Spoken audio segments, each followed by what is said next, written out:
Welcome to our webinar today on Connectivity Intelligence. I'm Marshall Shannon with Ministry Design Training. We're going to look today at an overview of what we're going to cover. We're going to talk about community intelligence, congregational intelligence, and connect those together with connectivity intelligence. Let me ask you first off to grade yourself about how well do you know your community. If you had to grade yourself between 1 and 10, 10 being the perfect knowledge of your community, full understanding, and 1 being the worst that you could know about your community, the littlest you could know, where would you grade yourself? It is not a good thing that often the Chamber of Commerce knows the community better, or the Better Business Bureau knows your community better than the pastor and the churches do. So what are you doing to improve your knowledge of your community and to keep up with it? Are you intentionally exegeting your community so you can not only learn the history of it and the present condition, but what the future trending is telling you about your community? There are probably key challenges in your community. Can you name 5 key challenges in your community? Can you define them and describe them? Do you know the history of them and the origin of them? Do you know what caused them? Do you know what the community is asking for help? Because if they are, you've got an opportunity to offer your assistance. But if you don't know if they're asking for help, or you offer help that they don't see they need, now you've got a barrier. Do you know what solutions have been tried? Do you know what solutions worked and what failed? Understanding the challenges that your community are facing is a potential opportunity for you to step in and to minister to them as a part of your community. Why is community intelligence so important to your outreach efforts? You're likely going to be asked this if you decide to become intentional and to move your knowledge of your community from a 5 or 6 up to an 8, 9, or 10 so that you have exegeted your community. You're likely going to be asked by someone or a group of people in your church, why are we spending the time and the resources, and why are we putting in the extra effort to learn all about our community? And the answer is, at least my answer is, that why is it so important to your outreach efforts? It helps you discover and discern the unique needs and opportunities in your community that connect you to understanding God's unique mission for your congregation. And so we talk about exegeting the community, just like you would exegete a passage in the Scriptures. And yet in exegeting your community, you want to be like a farmer who exegetes his environment, the soil and the climate, so that he fully or she fully understands the environment in which they're seeking to grow their crops. And they want to know every season, every bit about the soil, every bit about the climate, so that they can look to be effective and efficient in farming. Same thing goes for a person who loves to fish. I have family who are both farmers and fishermen. And a fisherman will understand the fish they're trying to catch and their environment, the water, but everything else that goes with it as well. Well, if we're called to be fishers of men, and we're told that God wants to give us, and the harvest is ready to be harvested, the fields are ready and white into harvest, then we're both farmers and fishermen. But we're fishing and farming for the eternal souls of mankind, to share the gospel with them, to introduce them to Christ and how they can have a personal relationship with Him. And so it is important for you to exegete your community, that you would fully understand the soil and the climate, the fish and the water as a farmer and a fisherman, that you would understand where God's put you and what it's like, what is its condition. Then in dealing with community intelligence, what is the challenge with the greatest impact potential? If you went and solved a needy area Which one of those needy areas that you would meet the need and solve the problem, which one would have the greatest impact on the people in your community?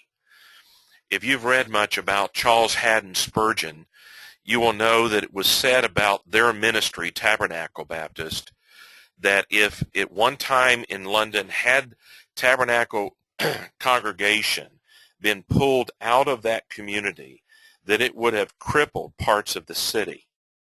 So they were having a tremendous impact in the lives of the very people they were called to reach with the gospel. And so as you look at this and begin to prioritize what are the greatest challenge with the greatest impact, then along with this, are there any spiritual strongholds? Drugs, alcohol, gambling, poverty, broken homes, prostitution? Name your poison. When you look at it, has Satan gotten a stronghold on the lives of people through one of these sins, through parts of this part of the world? It doesn't have to be one of these 6 things or all of these 6 things. It can be something completely different. You're going to have to ask God to give you his wisdom and perspective to look into your community and see beyond just the front door of people's homes, but into their lives. And that means that you have to get involved and invested and intertwined with people's lives to see where the strongholds are. So here's another way to look at it. What are the spiritual receptivity levels? Tom Rainer wrote some years ago, I think 06 or 07, a book called The Unchurched Next Door. And they had, in his research group, they had categorized the lost people that they interviewed and surveyed into 5 categories. And they called them U1, U2, 3, 4, and 5. So U1 through 5. U1 being someone who was very receptive to the gospel, to Christ, and is simply waiting for someone to invite them to Christ. U5 is totally opposite of that. They are antagonistic. They are opposed. They are in opposition to Christ and Christians and the gospel. Some would be viewed as militantly against it. They may be atheistic or agnostic, but just hate, or there may be another religion altogether and just hate Christianity, Christians, and Christ.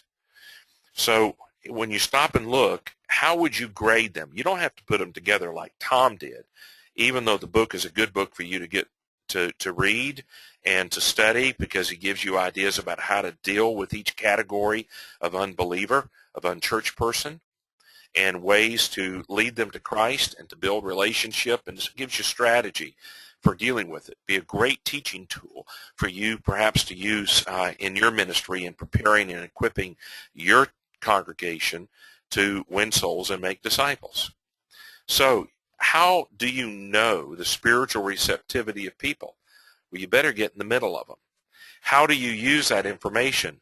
You're responsible to steward that information and to do something about it. So how are you going to use it? We better come up with a game plan, prepare people to do it, and be a good leader. Now, furthering this, what is most important to your community? Not what is most important to your congregation, but as your community looks at their life, what do they value the most? What are their core values? What are priorities to them? Is there something they're desperately wanting to get, a problem they're wanting to solve, a challenge they're wanting to meet?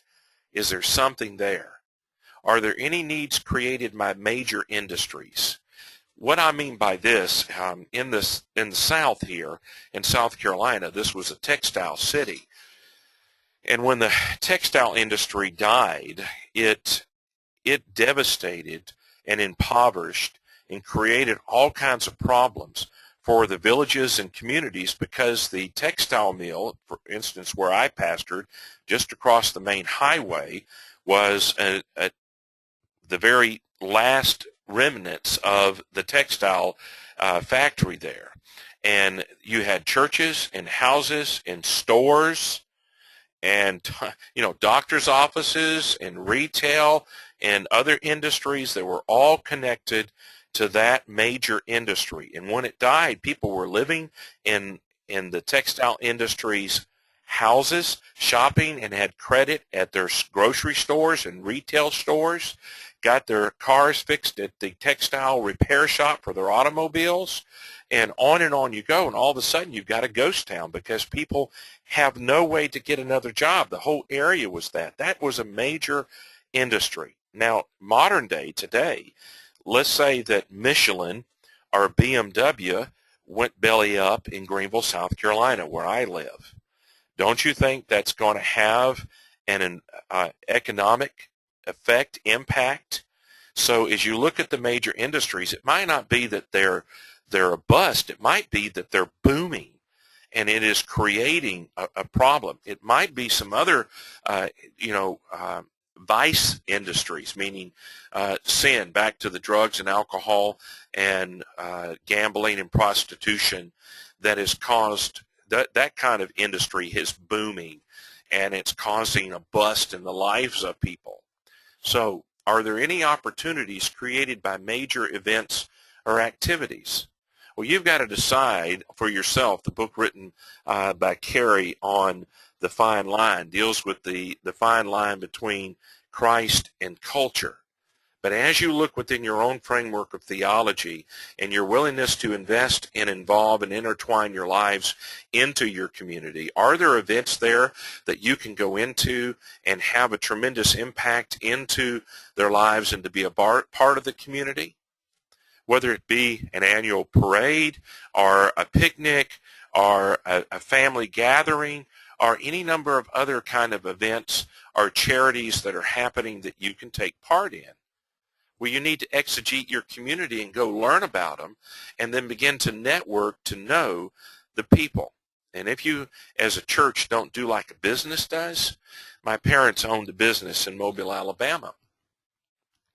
And at one time, and I had left home and was out, had gone to college and grad school and was pastoring, my parents knew the sheriff, the mayor, the city council. They knew all the key business people and business owners. They were interconnected to the churches and industry and retail because their business was connected and touched all those people's lives.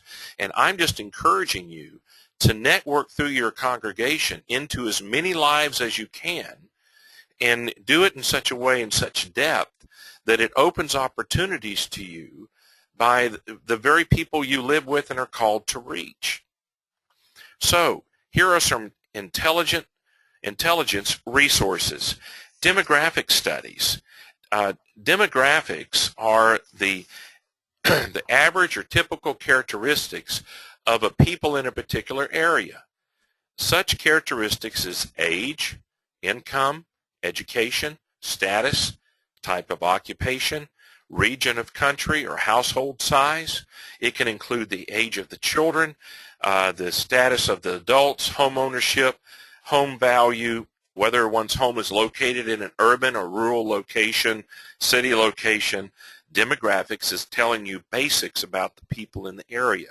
Then you go to psychographics, and this is a step further. This includes people's lifestyles, attitudes, opinions, behaviors, and perspectives. It's their worldview. It might include where they like to vacation, the kind of interests they have, the values they hold, how they behave. And then eclographics. Eclographics looks at church affiliations and religious profiles of the churches in any one area. So it's going to tell you what the churches are made up of, who attends what churches, and what primarily does their congregation look like in their demographics and maybe even in their psychographics. And then what kind of churches are where. So the congregations, both in their denomination, but also in their demographics and psychographics as a congregation. And to give you an idea, particularly if you're going to plant a church, you begin to exegete your community, this can be a part of it. You may learn a lot about the eclographics or the churches in your area and begin to see areas of ministry opportunity that are gaps. and the others are not meeting them, and you can go meet them. Or you can join them in helping them meet areas that they are through your ministry, joining their church ministry to partner, or a parachurch ministry, or just a nonprofit that is a charitable organization that you can step in and do this. Exegeting your community involves using not only your boots on the ground approach, but also using the research that has been gathered by professional companies. Now, I've given you support documents to go with this to help you identify the resources for getting demographic, psychographic, and ethnographic research data. Continuing then to congregational intelligence, do you understand the condition of your congregation? We went in the U.S. from a discussion about the church growth movement, and in the mid-90s began to couch it in the healthy church movement. And so you look at a church in your congregation. Do you believe, do you understand that your congregation is healthy? How would you rate their health? Now, their healthiness can be viewed as the absence of disease. And I say that in this perspective, that you can have a congregation that is healthy, absence of disease, but not fit, conditioned for a particular task. Or you can have a congregation that is fit, they are fit for a particular task, conditioned, but not healthy. There's some disease there. And congregations face both of these. What you want is a healthy, disease-free, spiritually healthy, relationally happy and healthy congregation who is also fit, conditioned for the task at hand. When I talk about fitness, I'm healthy, absence of disease, but I'm not going rock climbing. I'm not going to go out and play 4 quarters of football with a college team or a high school team. I'm not in condition to run a marathon. So as you look at this, you go from your intelligence of exegeting your community to now I want to encourage you to exegete your congregation. And you have to set up ways for you to be able to estimate, evaluate, judge, grade the healthiness and fitness of your congregation. So as you look at them, do you understand your ministry design? Do you understand your congregational code? If you don't, go back to our ministry design process and look at understanding and discovering your congregational code. There are 2 webinars we've done that are foundational to your ministry design. In particular, the code one is critical to your understanding of how to lead change in your congregation. Core values, do you understand what they are? Do you have a defined mission that is with clarity stated so that people can remember it, recite it, and understand it, comprehend it to say it to others? And then a vision that they have bought into, taken ownership of, and are energized by, enthusiastic. They share it with everyone else, that this is what God has for us. This is the task he has. This is what he wants us to do. This is what we're partnering with God to accomplish. And then a game plan, how you're going to fulfill your mission, carry out your mission to reach and fulfill God's vision for your ministry. Then you've got to talk about your culture. Do you understand the culture? The code and the culture are tied together, but separate. And your culture grows out of your code, and so do your core values. And your core values greatly influence your mission.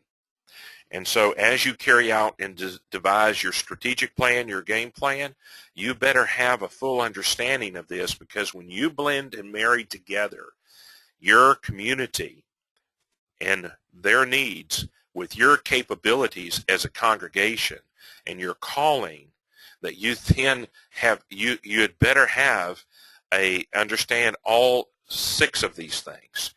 And then, are your people committed? I will give you this. George Barna did research in 2006 or 2007, came away stating at that time that 340,000 churches in North America were in need of revitalization. Without, and here's Marshall's Law, here's a rule, it's a general rule, without intentional leadership, congregations will revert or digress into being internally focused, selfishly focused on their own needs, where they're pew sitters and not participating. They are consumers, not contributing to the cause of Christ. They are spectators, not participants. And you want to make certain that you understand who is committed. The average congregation, from research done by Warren Bird in the book, The Other 80%, he and his partner took a couple of major research studies and then one that they did, and they wrote a book about why 20% of the people in every congregation, as a general rule, as general standard, 20% of each congregation is doing 80% of the work. 80% of the people are only doing about 20% of the work. And how are you going to address that? That's a spiritual problem. That is a problem that has made churches unproductive. They're not effective or efficient in how they're carrying out ministry. I find in my ministry audits, as my wife and I travel the country doing ministry audits for churches, that there is a common theme that runs describing this 20% who are doing 80% of the work. They are weary and worn. If you care about the cause of Christ and you care about your people, you're going to go to take the steps to do something about this, to find a solution to it. But your congregation cannot be internally focused and do much of it all with reaching the community and fulfilling the Great Commission. There's certainly disobedience to the Great Commandment of loving God and then loving their neighbor as themselves. So you need to estimate and understand, get God's perspective on where people genuinely, authentically are in their commitment. Now, do you understand your congregation's shape? Rick Warren talks about this, and there was a book written by a gentleman named Ree that talks about the shape of the congregation. And we are to have a good understanding of how our people are put together. You have at least two areas that are there. You ready? One is nature. They were shaped and formed in the womb. God knew them and made them a certain way. Number two, nurture.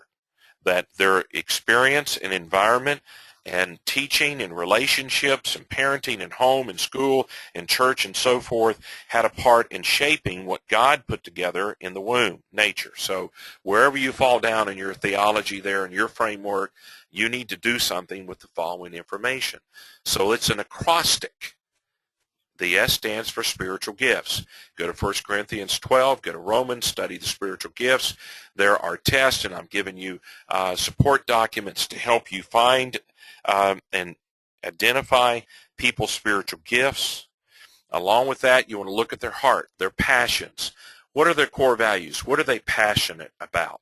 What do they love to do? When you find they're watching the clock and waiting for a shift to be over with working in the children's ministry because they can't believe you preached that long, they don't perhaps have a heart or a passion for working with children. Quit driving a square peg in a round hole and go find people who are passionate about children and ministering to those children in a spiritual way for their eternal good.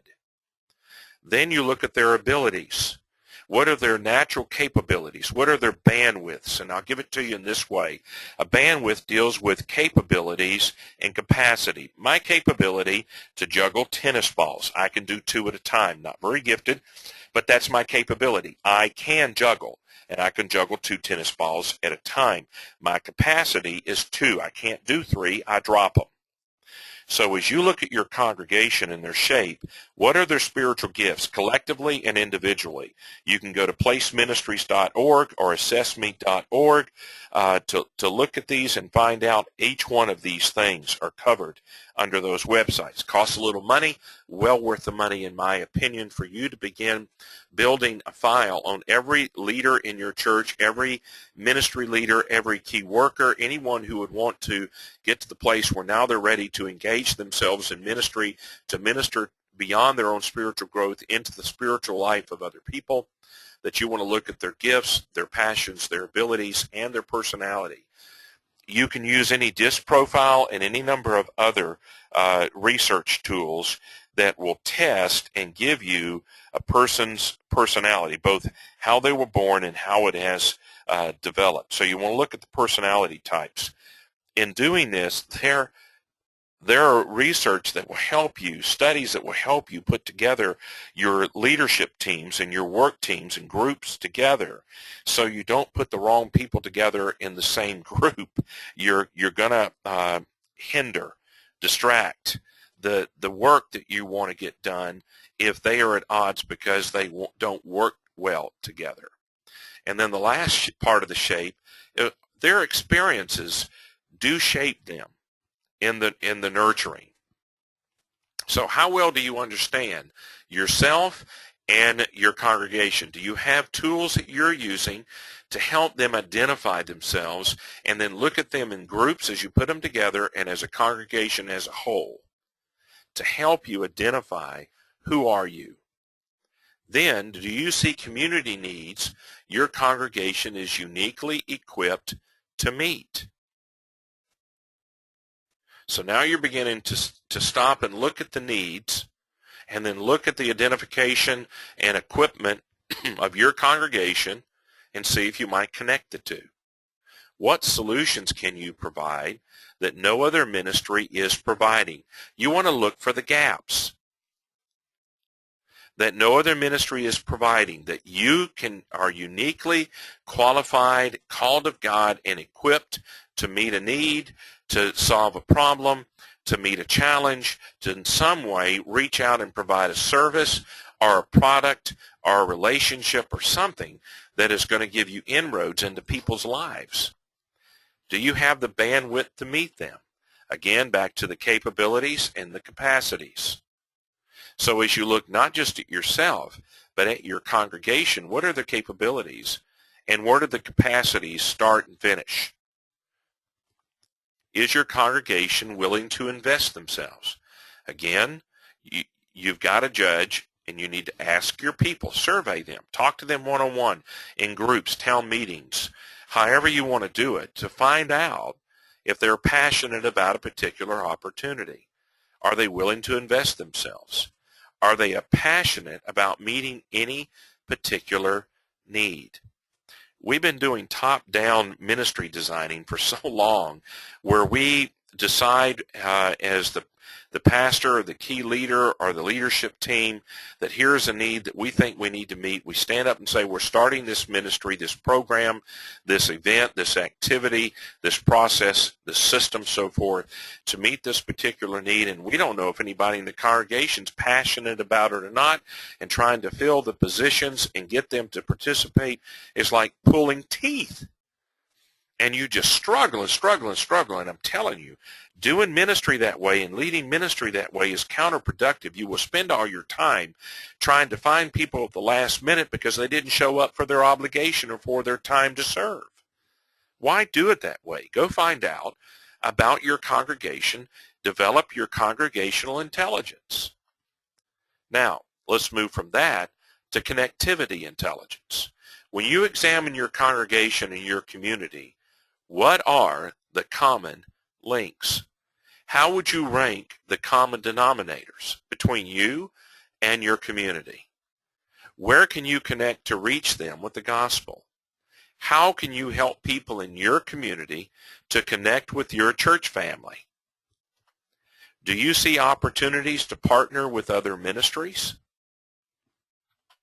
Do you see opportunities to join other ministries? Do you see opportunities to start a ministry? All of these are questions to help spur your thinking for you to just ponder this, pray through this, meet with your leaders, talk to those outside your church who may have a perspective on your ministry, and in doing so, hopefully to answer them and you need to discern God's mind on every matter, on every question, and get his honest evaluation of who you are so that you're authentically, genuinely answering these questions. So here's a summary. In your community intelligence. Who are you trying to reach? Where are you trying to reach them? How are you trying to reach them? You ultimately want to come away with a game plan that answers this, but you've got some boots on the ground and some research to do to exegete your community. Now, your congregational identity. Who are you?